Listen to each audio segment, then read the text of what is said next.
அந்த இரத்த புஷ்டியானது எதை பார்த்தாலும் துச்சமாக மறிக்க சொல்லும். அதனால் நம்முடைய கண்ணை மறைத்து விடும், அறிவை மறைத்து விடும்.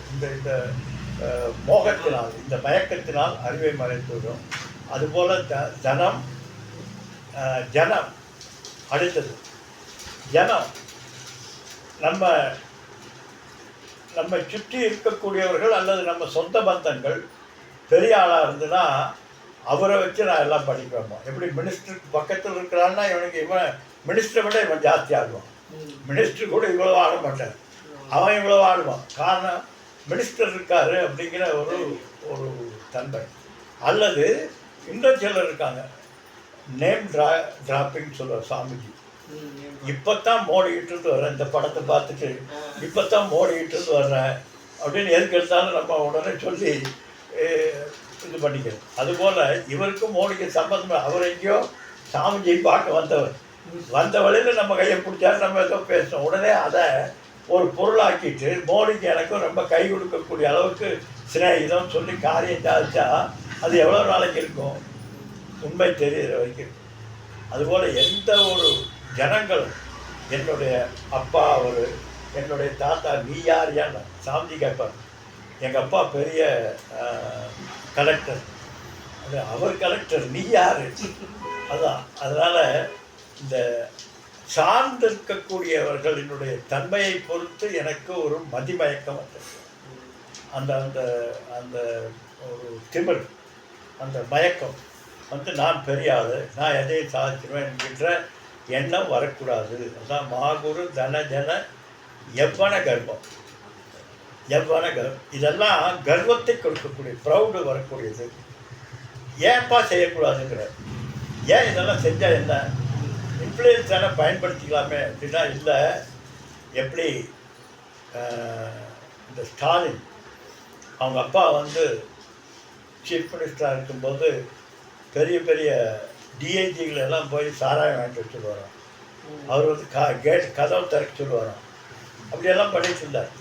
இந்த எமர்ஜென்சின்னு ஒன்று வந்தோடனே எல்லாத்தையும் டிஸ்மாலிஃபை பண்ணிட்டாங்க, எல்லாத்தையும் போக வச்சுட்டாங்க. உடனே எந்தெந்த போலீஸ் அதிகாரிங்க இவர்னால் கஷ்டப்பட்டாரோ அவங்கெல்லாம் சேர்ந்து இவரை ஜெயிலுக்குள்ளே போட்டு அடின்னு அடித்து பட்டையை கிளப்பிட்டாங்க. எப்படா காலம் வரும். அதுபோல் ஹரதி நிமேஷாத் கால சர்வம், ஃப்ராக்ஷன் ஆஃப் செகண்டில் உன்னுடைய பதவி போயிடும், உன்னுடைய பணம் போயிடும், உன்னுடைய சொந்தங்கள் போயிடும். இது எல்லாமே என்ன சனிகம், ஒரு நீர்க்குமிழி போல் ஒரு சூழ்நிலையினால் இருப்பது போல் தோன்றுமே தவிர அந்த சூழ்நிலை சீக்கிரம் போயிடும். அது போயிடுச்சுன்னா நோபடி ஆயிடும். எப்பவும் பேசாமல் இருந்துட்டு இருந்தால் ஒரு பிரச்சனையும் இல்லை. மேலேருந்து கீழே விழுந்தால் அடி ஜாஸ்தியாகும். கீழே இருந்துட்டு இருந்தால் தடிக்கு விழுந்தால் எந்திரிச்சிக்கலாம். அதுபோல் இவைகளெல்லாம் வைத்துக்கொண்டு இந்த கர்வத்தினால் நீ ஆடாதே, ஆடினால் அவைகளெல்லாம் உன்னை படுபாதாளத்தில் தள்ளிவிடும். ஏன்னா எதனால் அது மாயாமயமிதம் அகிலம் கித்வா, மாயை என்பது மாயைன்னு சொல்கிறோமே, என்னையா இருக்கும் மாயைன்னு? என்ன மாயைன்னு படிக்கிறோம், மாயைன்னு கேட்குறோம். அப்போ மாயைன்னு என்ன? சித்பவானந்தர் அழகா சொல்கிறார், யாமா இது மாயா, எது இல்லாததோ அது மாயை. மாயை என்ற ஒரு வஸ்து கிடையாதுன்னு சார். மாயை அப்படின்னு ஒன்று கிடையாது. அப்போ மாயை என்பது எது? மாயை என்பது இருப்பதாக காட்டுவது, அதுதான் மாயை. அப்படி மாயாமயம் இதெல்லாமே அதான் சொல்கிறேன், சன்னா பின்னாப்பிய பின்னா உபயாத்மிகானான்னு அடுத்தது நம்ம படிக்க போகிறோம். விவேக சூடாமணியில் ஃபஸ்ட் கிளாஸாக சொல்கிறார். மாயைக்கு அர்த்தம் இருக்கிறதுன்னு நினச்சிட்டு போனோம்னா அது இல்லைன்னு நினச்சிட்டு போனால் அது பாதிக்குது. இப்போ இந்த அனுபவம், உலக அனுபவம், இப்போ நம்ம படித்ததுலேருந்து என்ன தெரியுது? இதெல்லாம் ஒன்றும் இல்லைன்னு சொல்லுது. ஒன்றும் இல்லைன்னா சாப்பிடாமல் இருக்க முடியுமா? ஒன்றும் இல்லாமல் வருத்தம் இல்லாமல் இருக்குதா? ஒன்றும் இல்லாமல் இருந்தால் இருக்கா? இருக்கிறது ஆனால் இல்லை ஆனால் இருக்கிறது. இதுதான் மாயையினுடைய தன்மை. அப்போது இதிலிருந்து எப்படித்தான் வெளிவருதுன்னா, இட் வில் ஆல்சோ பாஸ், இதுவும் போயிடுமப்பா, இந்த நிமிடம் நீ அனுபவிக்கக்கூடிய அனுபவமும் உன்னுடைய எண்ணங்களும் ப்ரௌடும் எல்லாமே இந்த கஷ்டம் நஷ்டம் அத்தனையுமே போய்விடும். இது நிலையானதல்ல. நான் துக்கி அல்ல. யோசனை பண்ணி பாருங்க. துக்கி என்றால் எப்பொழுது 24 மணி நேரம் துக்கத்திலே இருந்து கொண்டிருந்தால் தான் நீ துக்கி. உன்னுடைய சொரூபம் துக்கம் அல்ல. சொரூபம்னா எப்படி நெருப்புக்கு சூடு என்பதும் வெளிச்சம் என்பதும் மாறாமல் எப்பொழுதும் இருக்கிறதோ அது போல நான் துக்கியம்னா என்னுடைய துக்கம் எனக்கு இருக்க வேண்டும். ஆனால் துக்கம் எப்பொழுது இருக்குதா? இல்லை. நான் ஒன்றுமே செய்யாமல் இருந்தால் கூட ஆழ்ந்த உறக்கத்தில் துக்கம் போய்விடுகிறது. எல்லா நேரத்திலும் துக்கம் என்னை கவ்விட்டே இருக்குன்னு வைங்கள. ஆனால் ஆழ்ந்த உறக்கத்தில் அது இல்லாமல் போயிடுது. அப்போ உண்மையாக இருந்தால் அப்போ அது இருக்கணும். அப்போ உண்மை என்ன? துக்கம் என்பது வந்து போவது, வலி என்பது வந்து போவது, எல்லாமே வந்து போவதாக இருக்கிறதே தவிர உண்மையிலே அது இல்லை. அதைத்தான் சொல்கிறார் மாயை. மாயா மயமிதம் அகிலம் ஹித்வா.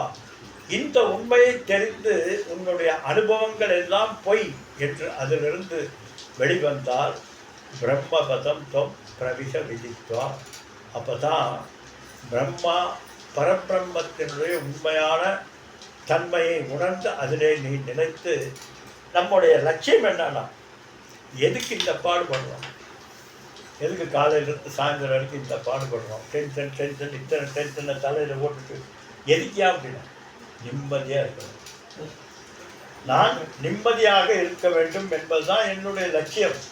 நான் சுகமாக இருக்க வேண்டும். யாராவது இதிலிருந்து மாறுவிட்டவங்க யாராவது இருக்காங்களா? 84 லட்சம் வகை பிறவிகளும் சுகத்தை நாடித்தான் போகுது. புழு பூச்சிலிருந்து எல்லாம். அப்போது துக்க நிவர்த்தி சுகப்பிராப்தி என்பது ஏற்படுவது தான் மோட்சம் என்று சொல்கிறோம்.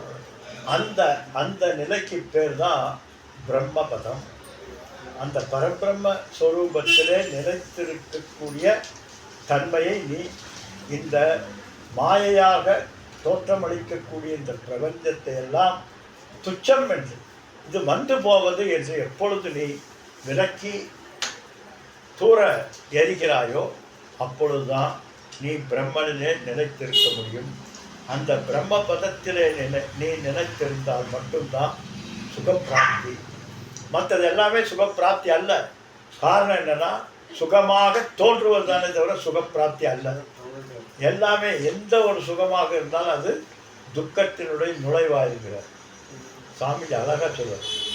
எந்த ஒரு சுகமாக இருந்தாலும் அது என்னன்னா துக்கத்தினுடைய எப்படிங்கன்னா அந்த சுகம் அப்படியே இருப்பதில்லை. ஒரு காலத்தில் போய்விடுகிறது. போகும்போது என்னாவது ஆகா போயிட்டாங்க. சாமிஜி அழகாக சொல்வார்.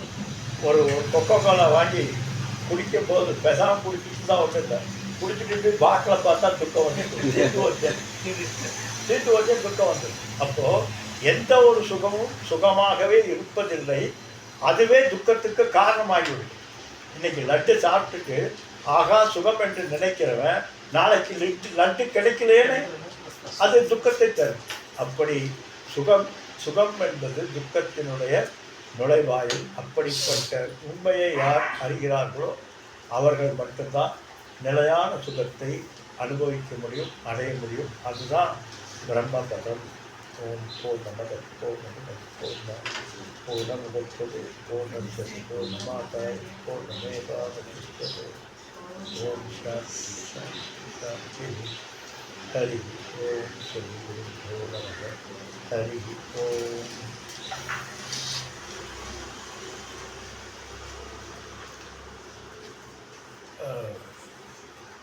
காமாட்சி தாச சாமி போட்டிருக்காருமா.